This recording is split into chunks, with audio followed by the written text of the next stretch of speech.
Hi, Joe Luca from Remax here with a video about understanding the home buying process. We have 5 points that I want to cover today.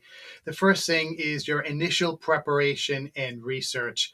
It's important to assess the personal financial readiness of you, the buyer, including your credit scores and budgeting. Also, what we want to talk about is the importance, the need to research neighborhoods and understand market trends to identify suitable areas for purchasing a home.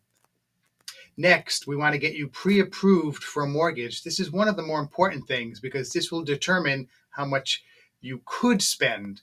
The pre-approval process is something that is a little more stringent than it has been in times past, and it's very significant in determining the budget and the strength of your offers.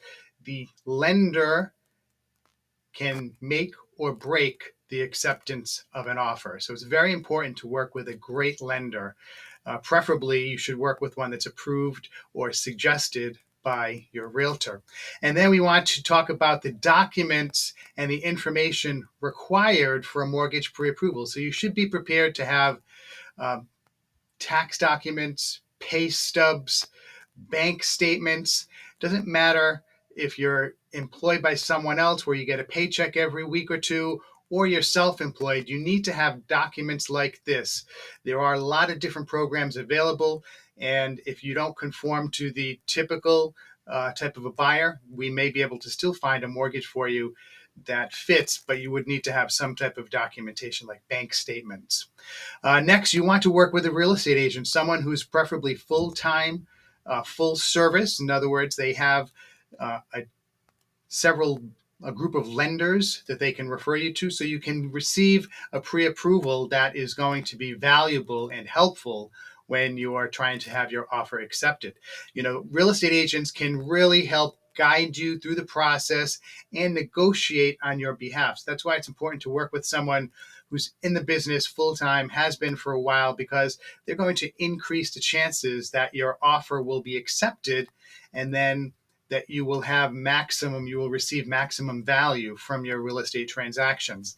There are some forms that I send out provided by the Department of Business Regulation to help my prospective clients choose a realtor. Next, making an offer and negotiating.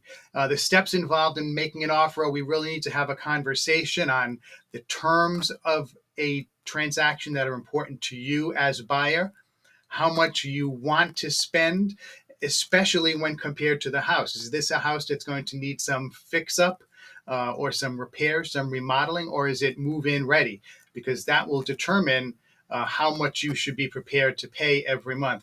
And then, we'll have different negotiating strategies that we'll employ on your behalf depending on your situation. But a good realtor works for their buyer on their buyer's behalf and has a fiduciary obligation to represent the buyer during the transaction. Next, we want to talk about closing the deal. Okay, providing, it's an overview of the closing process. A couple of days before the closing, you'll receive a settlement sheet or a HUD or an ALTA, a closing document.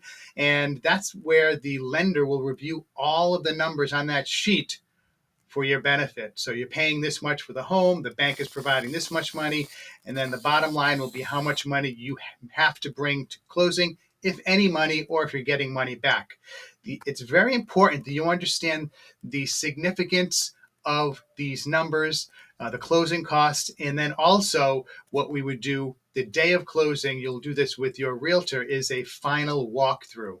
We'll walk through the house to make sure that, one, the seller removed all of their belongings. Two, nothing happened to the house, weather-related events, or a car didn't drive through the front of the house, things like that, because after you close and it's recorded, it's your house. So we need to identify those issues before they arise. So if you have any questions on any of these, comment or DM below, and I will get right back to you. Thanks. Take care. Bye-bye.